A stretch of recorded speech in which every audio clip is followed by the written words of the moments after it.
Bayangkan sebuah pohon raksasa. Bukan pohon biasa, melainkan pohon kosmik yang akarnya menembus kehampaan, batangnya menembus ruang dan waktu, dan cabang-cabangnya membentang menahan langit serta dunia. Pohon ini berdiri di pusat segala sesuatu dan disebut Yggdrasil. Dalam mitologi Nordik, Yggdrasil bukan sekadar tumbuhan raksasa, melainkan tulang punggung semesta, penyangga kosmos, jaringan kehidupan yang menghubungkan seluruh realitas. Akar-akarnya menjalar ke kedalaman yang tak terbayangkan manusia. Sebagian menembus alam para raksasa, sebagian mencapai dunia kematian, dan sebagian lagi menyentuh sumber kebijaksanaan para dewa. Sementara itu, cabang-cabangnya menjulur ke segala arah dan menaungi 9 dunia, 9 alam eksistensi, 9 panggung takdir bagi dewa, raksasa, roh, dan manusia.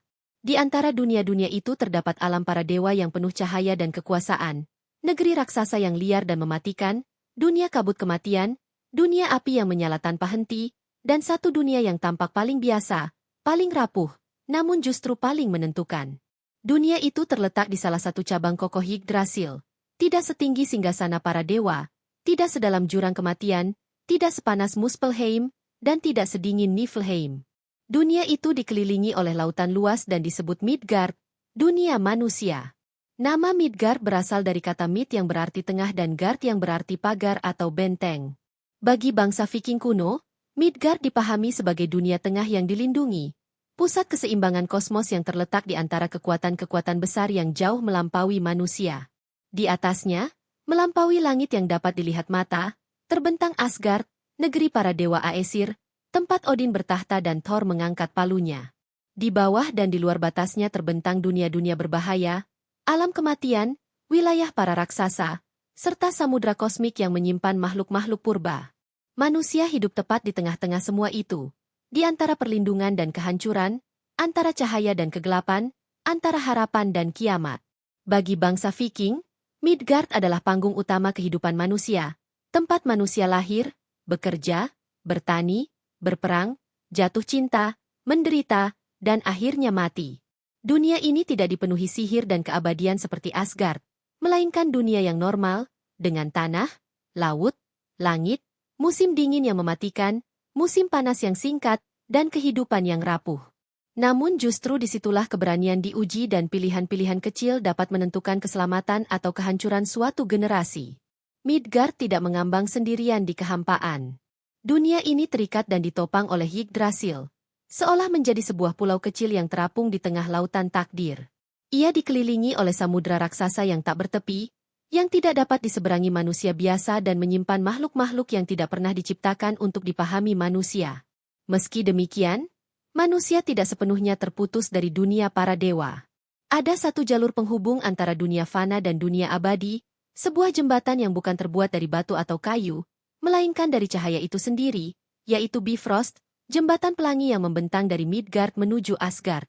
Jembatan ini dijaga oleh Heimdall, dewa penjaga bermata setajam elang dan berpendengaran setajam pisau, sehingga hanya para dewa yang dapat melintasinya, sementara manusia hanya bisa menatapnya dari kejauhan, tanpa pernah benar-benar menyentuhnya. Disinilah kisah Midgard bermula. Namun pertanyaan yang lebih dalam pun muncul. Bagaimana dunia manusia ini diciptakan? Bagaimana tanah yang dipijak, langit yang dipandang, dan lautan yang mengelilingi manusia dapat lahir dari kehampaan? Jawabannya hanya dapat ditemukan dengan menelusuri masa sebelum langit ada, sebelum bumi terbentuk, bahkan sebelum waktu memiliki makna. Sebelum Midgard ada, sebelum langit terbentang dan sebelum bumi mengeras menjadi daratan, tidak ada apapun selain kehampaan mutlak. Tidak ada cahaya, tidak ada bayangan, tidak ada suara, tidak ada arah, bahkan waktu belum memiliki arti.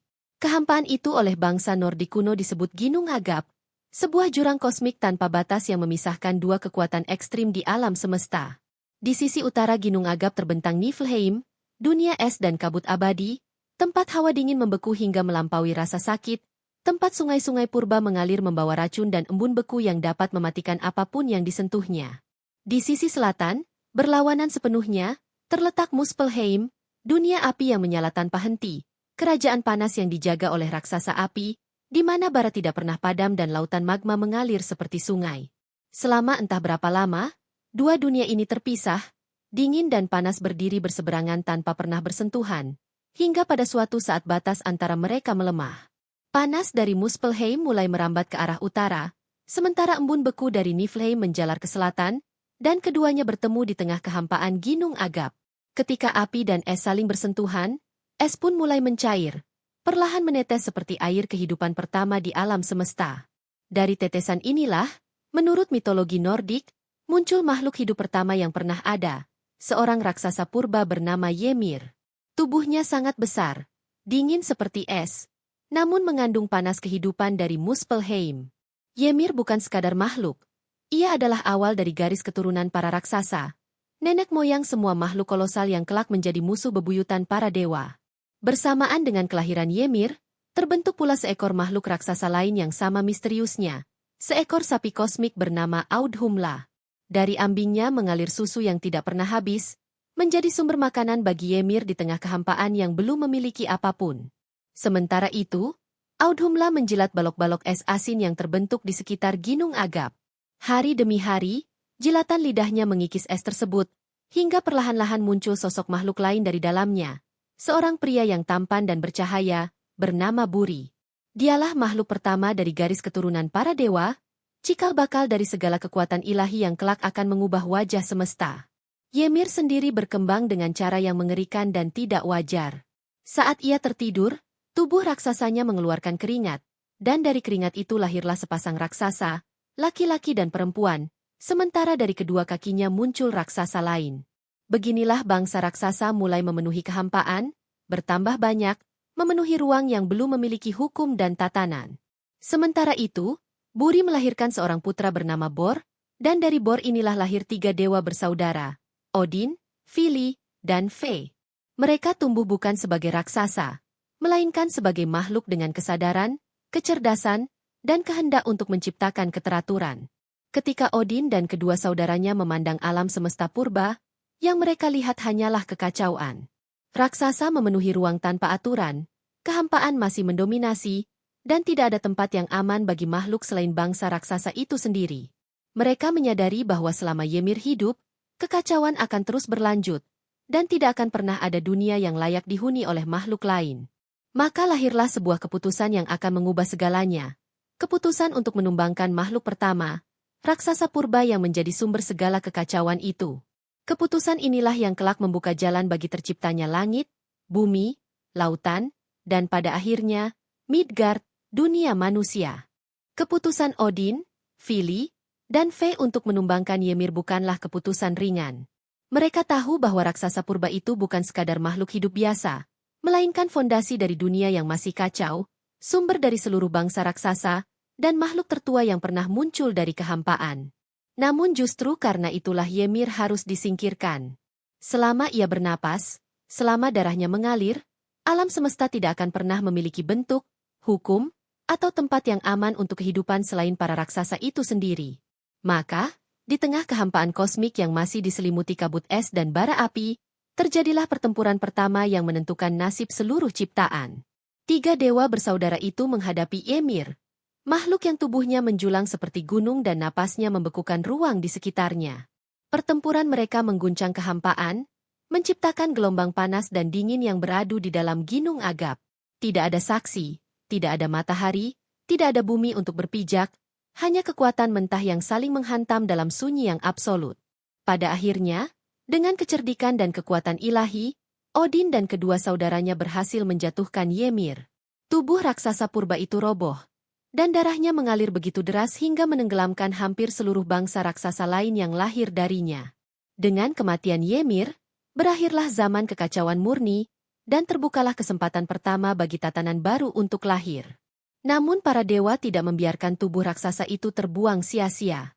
Mereka menyeret jasad Ymir ke tengah kehampaan Ginung Agap, lalu mulai membangun alam semesta dari bagian-bagian tubuhnya, seolah seorang pengrajin kosmik sedang membentuk dunia dari bahan mentah yang mengerikan.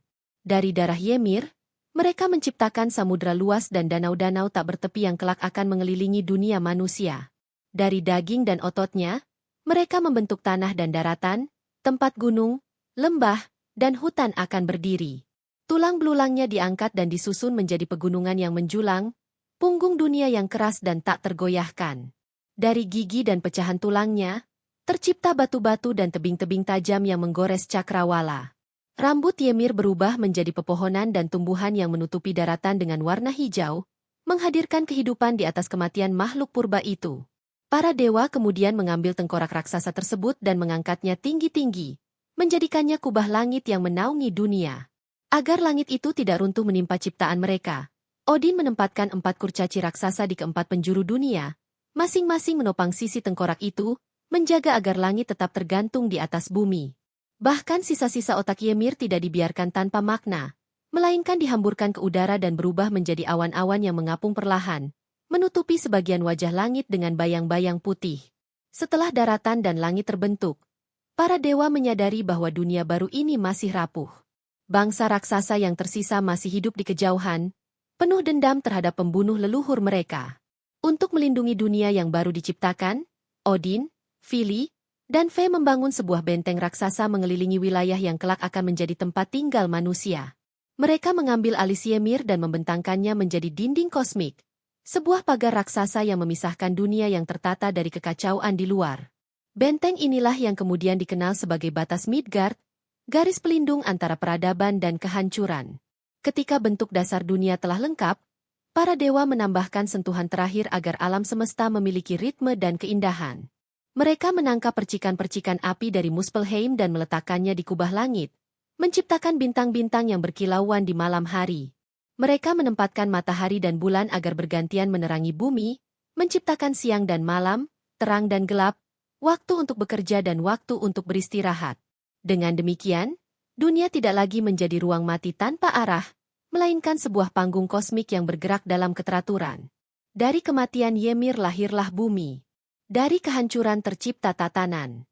Dari tubuh raksasa purba terbentuk langit, laut, dan daratan. Dan di salah satu bagian dunia baru itulah, di tengah lingkaran pelindung dari alis raksasa, para dewa menyiapkan sebuah tempat khusus, sebuah dunia tengah, yang kelak akan menjadi rumah bagi makhluk paling rapuh sekaligus paling penuh harapan di seluruh kosmos. Midgard. Setelah langit tergantung di atas dunia dan daratan terbentang di bawahnya, setelah lautan mengelilingi bumi dan bintang-bintang menyala di kubah tengkorak Ymir, dunia baru itu tampak hampir sempurna. Namun ada satu hal yang masih hilang. Dunia itu sunyi. Tidak ada tawa, tidak ada tangis, tidak ada langkah kaki yang menorehkan jejak di tanah yang baru mengeras. Midgard telah terbentuk, tetapi belum memiliki penghuni yang dapat menyebutnya sebagai rumah. Suatu hari, Odin, Vili, dan Ve berjalan menyusuri tepian dunia baru itu, menyusuri garis pertemuan antara daratan dan lautan. Ombak perlahan menyapu pasir yang masih muda, sementara angin dingin membawa aroma asin dari samudra kosmik. Di sepanjang pantai itu, mereka melihat 2 batang kayu terdampar, terbawa arus dari hutan yang tumbuh dari rambut Ymir. Satu batang berasal dari pohon ash, yang kokoh dan lurus, dan satu lagi dari pohon elm, yang lentur dan halus. Bagi para dewa, kedua batang kayu itu bukan sekadar sisa tumbuhan mati, melainkan bahan mentah bagi sesuatu yang jauh lebih besar. Mereka mengangkat kayu-kayu itu, membentuknya dengan tangan ilahi, memahatnya menyerupai sosok makhluk yang belum pernah ada sebelumnya. Mereka memberi bentuk kepala, tangan, kaki, dan tubuh, menciptakan rupa yang akan kelak dikenali sebagai manusia. Namun patung-patung kayu itu masih kosong, tidak bernapas, tidak berpikir, dan tidak merasakan apapun.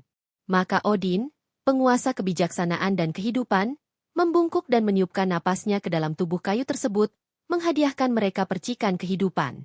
Kayu yang kaku itu pun berubah. Kulit kayu menjadi daging, serat menjadi urat, dan bentuk mati menjadi makhluk yang hidup. Setelah itu, Vili memberikan kepada mereka akal budi dan perasaan, kemampuan untuk berpikir, memahami, takut, dan berharap. Ve, saudara yang ketiga, memberi mereka rupa yang indah, suara untuk berbicara, serta panca indera agar mereka dapat melihat cahaya matahari, mendengar debur ombak, mencium aroma tanah, merasakan dingin dan panas, serta menyentuh dunia yang baru lahir ini. Dalam sekejap, 2 sosok kayu itu berdiri sebagai makhluk hidup sejati, satu laki-laki dan satu perempuan. Yang laki-laki diberi nama Ask, dan yang perempuan dinamai Embla. Mereka adalah manusia pertama di Midgard, nenek moyang dari seluruh umat manusia. Para dewa menempatkan mereka di dunia tengah itu, membiarkan mereka belajar berjalan di atas tanah yang terbuat dari daging raksasa purba, bernapas di bawah langit yang terbentuk dari tengkorak Ymir, dan hidup di dalam pagar kosmik yang dibangun dari alis raksasa untuk melindungi mereka dari kegelapan di luar. Ask dan Embla tidak diberi keabadian seperti para dewa, tidak pula kekuatan mengerikan seperti para raksasa. Mereka diberi sesuatu yang lebih rapuh namun lebih berharga. Kehidupan yang singkat, kehendak untuk memilih, dan kemampuan untuk mencintai serta menderita. Dari merekalah manusia berkembang biak, memenuhi Midgard dengan desa, ladang, peperangan, lagu, doa, dan cerita tentang keberanian serta kehilangan. Dengan lahirnya Ask dan Embla, Midgard tidak lagi menjadi sekadar bentangan tanah kosong di tengah kosmos, melainkan sebuah dunia yang berdenyut oleh kehidupan. Dunia yang kelak akan menjadi saksi persahabatan manusia dengan para dewa, sekaligus medan pertempuran melawan kekuatan-kekuatan yang ingin menyeretnya kembali ke dalam kekacauan purba. Sejak Ask dan Embla mengawali langkah pertama mereka di atas tanah Midgard, dunia manusia tidak pernah benar-benar berdiri sendiri. Walau dikelilingi benteng kosmik dari alis Ymir dan dipisahkan lautan luas dari dunia-dunia lain, nasib manusia tetap terikat pada kehendak para dewa di Asgard. Dari singgasana mereka yang tinggi, Odin dan para dewa Aesir mengawasi Midgard, bukan sekadar sebagai penguasa yang dingin, melainkan sebagai penjaga yang memahami bahwa dunia rapuh ini adalah hasil dari pengorbanan besar dan darah makhluk purba.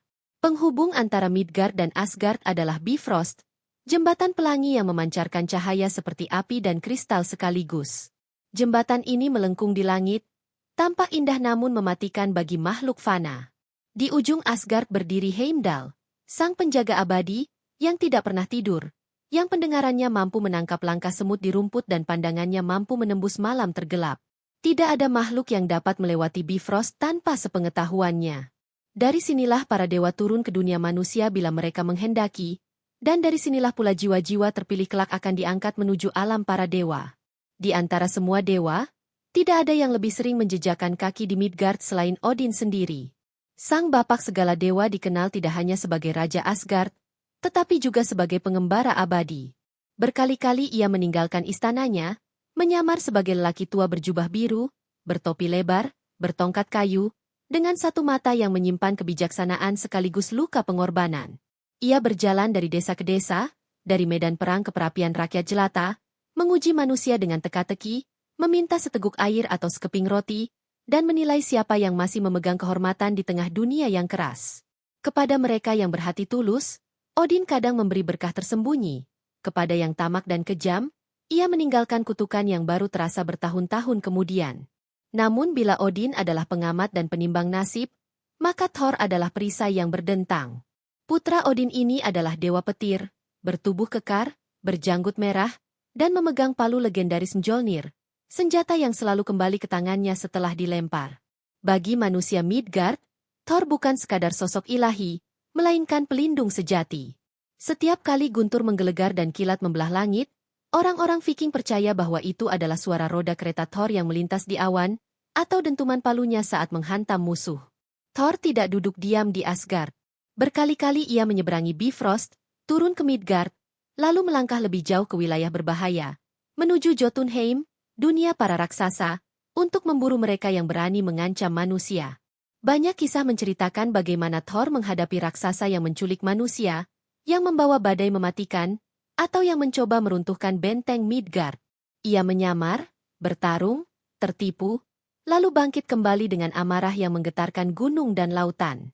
Dalam satu kisah, ia bahkan rela mengenakan gaun pengantin untuk menyusup ke perjamuan raksasa demi merebut kembali palunya yang dicuri, sebuah penghinaan besar yang ia tanggung hanya demi menjaga keseimbangan dunia. Bagi manusia, keberadaan Thor adalah bukti bahwa mereka tidak sepenuhnya sendirian di tengah kosmos yang kejam. Bahwa di balik awan gelap dan badai, ada kekuatan yang mengangkat palu demi melindungi ladang mereka, rumah mereka, dan anak-anak mereka. Odin mungkin menimbang jiwa, Heimdall menjaga gerbang, tetapi Thor berdiri di garis depan, antara Midgard dan kehancuran. Namun hubungan antara manusia dan para dewa tidak berhenti pada perlindungan semata. Takdir manusia juga terhubung dengan Asgard setelah kematian. Bagi bangsa Viking, kematian bukanlah akhir mutlak. Para pejuang yang gugur dengan berani di medan perang diyakini akan didatangi oleh para Valkyrie, gadis-gadis perang utusan Odin, yang menunggang kuda terbang menembus langit. Jiwa para prajurit terpilih ini kemudian dibawa melintasi Bifrost menuju Valhalla, aula agung di Asgard, tempat mereka akan berpesta, berlatih, dan menunggu hari pertempuran terakhir. Dengan demikian, Midgard dan Asgard terhubung bukan hanya oleh jembatan cahaya, tetapi juga oleh darah, keberanian, dan kematian. Dunia manusia adalah ladang ujian, tempat kehormatan ditempa. Asgard adalah tempat ganjaran dan persiapan bagi akhir zaman. Dua dunia berbeda, namun tak pernah benar-benar terpisah. Dan meskipun dijaga oleh dewa dan benteng kosmik, Midgard tetap berada dalam bayang-bayang ancaman besar. Ancaman yang tidak bisa dihentikan selamanya. Ancaman yang telah melingkari dunia manusia sejak awal penciptaannya. Ancaman yang bersembunyi di balik lautan dan di balik takdir. Walau Midgard dikelilingi benteng kosmik dan dijaga oleh para dewa, dunia manusia tidak pernah benar-benar aman. Di luar pagar raksasa yang terbentuk dari alis Ymir, hidup bangsa yang tidak pernah melupakan kematian leluhur mereka, bangsa yang lahir dari darah dan keringat makhluk purba yang dibunuh para dewa. Mereka adalah para Jotun, bangsa raksasa dari Jotunheim, makhluk-makhluk yang tubuhnya setinggi gunung, hatinya dipenuhi dendam, dan pikirannya menyimpan keinginan abadi untuk meruntuhkan tatanan dunia. Sejak awal, para raksasa memandang Asgard sebagai musuh dan Midgard sebagai sasaran yang lebih mudah. Mereka tahu bahwa di sanalah makhluk paling rapuh tinggal. Makhluk yang tidak memiliki kekuatan ilahi maupun tubuh kolosal. Dalam banyak kisah, raksasa menyusup melintasi batas dunia, membawa badai salju yang membunuh ladang, gempa yang meruntuhkan rumah, atau wabah yang memusnahkan desa. Ada pula yang menculik manusia untuk dijadikan budak atau persembahan. Setiap kali itu terjadi, para dewa, terutama Thor, turun tangan, menghantam para raksasa kembali ke wilayah mereka, seakan menunda dendam kuno yang tidak pernah benar-benar padam. Namun ancaman bagi Midgard tidak hanya datang dari makhluk berkaki dua yang mengamuk di pegunungan es. Di sekeliling dunia manusia, tersembunyi bahaya yang jauh lebih tua dan jauh lebih besar. Makhluk yang keberadaannya bahkan membuat para dewa waspada. Di kedalaman samudra yang mengitari Midgard hidup seekor monster kolosal bernama Jormungandr, yang juga dikenal sebagai ular Midgard. Jormungandr adalah anak dari Loki, dewa tipu daya, dan seorang raksasa perempuan. Sejak kelahirannya, makhluk ini telah memancarkan tanda-tanda kehancuran. Tubuhnya tumbuh tanpa henti, panjangnya melampaui kapal, melampaui gunung, hingga akhirnya mampu melingkari seluruh dunia manusia. Ketika para dewa menyadari betapa mengerikannya takdir yang melekat pada makhluk ini, Odin melemparkannya ke laut terdalam, berharap jarak akan menjadi penjara yang cukup kuat. Namun laut justru menjadi rahim kedua bagi sang monster. Di sana, Jormungandr tumbuh semakin besar, hingga tubuhnya membentuk lingkaran sempurna mengelilingi Midgard, dan rahangnya menggigit ekornya sendiri, menahan diri dalam lingkaran abadi. Selama ia diam, dunia berada dalam keseimbangan yang rapuh. Selama ia tidur di dasar laut, ombak masih tunduk pada hukum alam, dan daratan belum sepenuhnya dilanda kehancuran. Tetapi para dewa tahu, dan para peramal telah lama berbisik, bahwa suatu hari ular itu akan bergerak, melepaskan ekornya, dan mengguncang dunia hingga ke akarnya. Thor, pelindung manusia, tidak pernah melupakan ancaman ini. Dalam satu kisah terkenal, ia berlayar ke lautan bersama seorang raksasa penyamar, memancing di perairan yang bahkan tidak berani disentuh nelayan. Dengan kepala banteng sebagai umpan, Thor melempar kailnya ke kedalaman gelap. Ketika Jormungandr menyambar umpan itu, laut pun bergolak, langit menghitam, dan ombak menjulang seperti tembok. Thor menarik tali pancing dengan kekuatan yang dapat meretakkan gunung, hingga kepala ular dunia muncul ke permukaan, racunnya menetes seperti hujan kematian. Saat itu, Thor telah mengangkat Mjolnir, siap menghancurkan musuh bebuyutannya. Namun rekannya yang diliputi ketakutan memotong tali pancing. Jormungandr pun jatuh kembali ke laut, menghilang ke dalam kegelapan, dan takdir pun ditunda. Pertemuan itu tidak berakhir dengan kemenangan, melainkan dengan janji tak terucap bahwa mereka akan bertemu kembali, bukan sebagai pemburu dan buruan, melainkan sebagai musuh dalam pertempuran terakhir. Di luar benteng Midgard, raksasa menunggu. Di bawah lautan, ular dunia berdiam diri. Dan di atas langit, para dewa memandang ke bawah, mengetahui bahwa perlindungan yang mereka bangun tidaklah kekal. Dunia manusia berdiri di tengah lingkaran ancaman, seperti nyala lilin di tengah badai kosmik, terang, hangat, namun rapuh. Dan di balik semua itu, sebuah peristiwa telah tertulis dalam takdir, sebuah kehancuran yang tidak bisa dihindari, sebuah akhir yang akan menyeret Midgard, Asgard, dan seluruh alam ke dalam api dan kegelapan. Peristiwa itu bernama Ragnarok. Ragnarok bukan sekadar cerita tentang perang para dewa. Bagi bangsa Nordik, Ragnarok adalah takdir terakhir, kehancuran yang tidak bisa dihindari, akhir dari seluruh tatanan yang pernah dibangun sejak tubuh Ymir disusun menjadi dunia. Tidak ada doa yang dapat membatalkannya. Tidak ada pengorbanan yang mampu menghentikannya. Bahkan Odin, penguasa kebijaksanaan yang mengetahui banyak rahasia masa depan, hanya bisa menatap takdir ini dengan satu mata yang tersisa, sadar bahwa suatu hari Midgard, dunia manusia, akan ikut terbakar bersama langit dan laut. Tanda-tanda Ragnarok akan dimulai dari Midgard. Dunia manusia akan menjadi panggung pertama dari kehancuran. Musim dingin besar yang disebut Fimbulwinter akan datang, bukan 1 tahun, bukan 2, tetapi 3 musim dingin berturut-turut tanpa musim panas di antaranya. Salju akan menutup ladang, sungai membeku, matahari redup, dan kelaparan merajalela. Manusia akan saling membunuh demi makanan. Saudara akan mengkhianati saudara, hukum runtuh, dan kehormatan menjadi barang langka. Midgard akan tenggelam dalam perang dan keputusasaan bahkan sebelum para monster bangkit. Ketika dunia manusia sudah rapuh, belenggu kosmik pun akan patah satu persatu. Fenrir, serigala raksasa anak Loki yang selama ini dirantai oleh para dewa, akan membebaskan diri. Rahangnya akan menganga selebar langit dan bumi, dan dengan satu lompatan ia akan melahap matahari, sementara saudaranya menelan bulan. Midgard akan tenggelam dalam kegelapan total, tanpa siang, tanpa malam, hanya dingin dan ketakutan. Pada saat yang sama, di kedalaman samudra, Jormungandr akan terbangun. Ular dunia itu akan melepaskan ekornya dari gigitannya sendiri dan menggeliat, membuat lautan mendidih dan ombak menjulang setinggi gunung. Racunnya akan menyebar ke udara dan air, meracuni napas manusia dan mematikan kehidupan di daratan. Banjir besar akan menenggelamkan kota-kota, hutan, dan ladang, membuat Midgard perlahan runtuh dari dalam. Dari arah selatan, langit akan terbelah oleh cahaya api. Surtr, raksasa api dari Muspelheim, akan memimpin pasukan makhluk berapi menyeberangi Bifrost. Jembatan pelangi yang selama ribuan tahun menjadi simbol hubungan langit dan bumi akan retak, terbakar, dan akhirnya hancur di bawah langkah pasukan kehancuran. Api akan menyapu Midgard, membakar tanah yang dahulu dibentuk dari daging Ymir, melelehkan gunung, dan mengeringkan laut yang tersisa. Di dataran kosmik bernama Vigrid, para dewa akan turun untuk pertempuran terakhir. Odin akan menghadapi Fenrir dan ditelan hidup-hidup oleh serigala raksasa itu. Kematian sang bapak dewa menjadi simbol bahwa bahkan kebijaksanaan tidak dapat mengalahkan takdir. Putranya, Vidar, akan membalas dengan menginjak rahang Fenrir dan merobeknya hingga makhluk itu mati.